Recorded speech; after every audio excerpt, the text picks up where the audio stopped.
আমার সবচেয়ে বেশি ক্ষুধা লাগে সন্ধেবেলায়। সন্ধে হলেই চায়ের সাথে কিছুটা তো লাগেই। তাই আজ নিয়ে এসেছি হাতের কাছে থাকা জিনিস দিয়ে খুব মজার একটা নাস্তা রেসিপি নিয়ে। আসসালামু আলাইকুম, সবাইকে ওয়েলকাম জানাচ্ছি আমার আজকের রেসিপি ভিডিও। এই সহজ নাস্তা রেসিপির জন্য আমার প্রথমেই যেটা লাগবে সেটা হচ্ছে আলু। আমি এখানে দুইটা বড় সাইজের আলু খোসা ছাড়িয়ে নিয়েছি। এখন গ্রেটারের সাহায্যে গ্রেট করে নিব। আপনি চাইলে গ্রেটার ছাড়াও মিহি কুচি করে নিতে পারেন। বাজারে নতুন আলু এসেছে, আর নতুন আলু আমার ভীষণ প্রিয়। আসলে কিছু সবজি আছে যা শুধু শীতকালেই পাওয়া যায়, আর শীতের আসল মজাই হলো এই শীতকালীন নতুন আলু। যাই হোক, আমার এখানে সবটুকু আলু গ্রেট করা হয়ে গেছে। এখন একটা বড় পাত্রে নরমাল পানি নিয়ে নিব। এরপর এতে কুচি করা আলু দিয়ে খুব ভালোভাবে ধুয়ে নিব।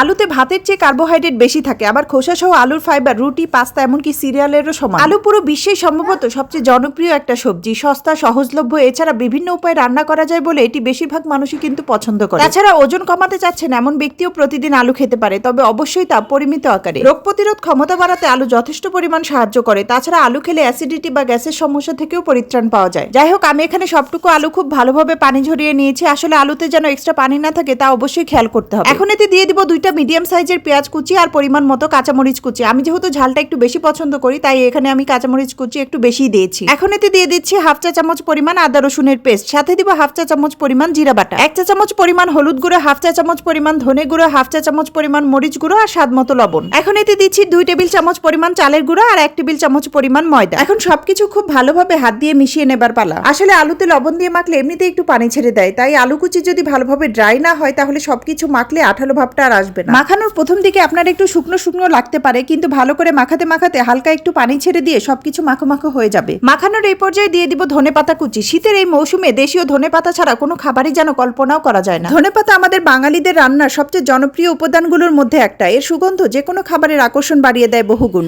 আবারও সবকিছু খুব ভালোভাবে মাখিয়ে নিয়ে এখন হাত দিয়ে পেঁয়াজুর মতো এরকম চ্যাপটা চ্যাপটা করে বানিয়ে নিব। সন্ধ্যার নাস্তা আমি এটা মাঝে মধ্যেই বানাই। খুব অল্প সময়ে ঘরে থাকা খুব সাধারণ জিনিস দিয়ে মুখরোচক আর মুচমুচে এই নাস্তাটা বানিয়ে নেওয়া যায়। আজও বানাচ্ছিলাম, তাই ভাবলাম আপনাদের সাথে শেয়ার করি। সন্ধ্যার চায়ের সাথে আমার কেন জানি একটু ক্রিস্পি স্পাইসি খাবারগুলোই বেশি ভালো লাগে। যাই হোক, আমি এখানে প্যানে তেল দিয়ে দিয়েছি। তেলটা যথেষ্ট গরম হওয়ার পর এতে আলুর মিশ্রণটা ছোট ছোট চ্যাপটা চ্যাপটা করে এতে দিয়ে দিব। যেহেতু কাঁচা আলু, তাই হালকা মিডিয়াম তাপমাত্রায় একটু সময় নিয়েই ভাজতে হবে এটা। অতিরিক্ত তাপমাত্রায় ভাজলে এটা উপরের অংশ পুড়ে যাবে, কিন্তু ভেতরের অংশটা কাঁচাই রয়ে যাবে। তাছাড়া মিডিয়াম তাপমাত্রায় ভাজলে এটা ভাজার পরে অনেকক্ষণ সময় পর্যন্ত যথেষ্ট ক্রিস্পি থাকবে। কিছুক্ষণ ভাজার পর যখন এটা এরকম সোনালী রং ধারণ করবে, তখন এগুলো তুলে টিস্যুর উপর রাখতে হবে, যাতে অতিরিক্ত তেল যা আছে তা শুষে নেয়। এখন পরিবেশনের পালা। খুব সহজ নাস্তায় সন্ধ্যাটা জমজমাট করতে এর কোনো তুলনা নেই। ছোট কিংবা বড় সবার জন্য সমান মুখরোচক একটা খাবার। শীতের সন্ধ্যায় 1 কাপ গরম চা সাথে ধোয়া ওঠা ঝাল ঝাল এই আলুর পেঁয়াজু আর কি লাগে। টমেটো সস বা যে কোনো চাটনির সাথে দারুণ মানানসই। খুব সাধারণ কিন্তু দারুণ মজার এই রেসিপিটি এখনই বানিয়ে নিতে পারেন। রেসিপিটি কেমন লাগলো অবশ্যই কমেন্টের মাধ্যমে জানাবেন। ভালো লাগলে লাইক, কমেন্ট বা শেয়ার করে পাশে থাকতে পারেন। কথা হবে নতুন কোনো ভিডিওতে। সে পর্যন্ত ভালো থাকবেন সবাই। আল্লাহ হাফেজ।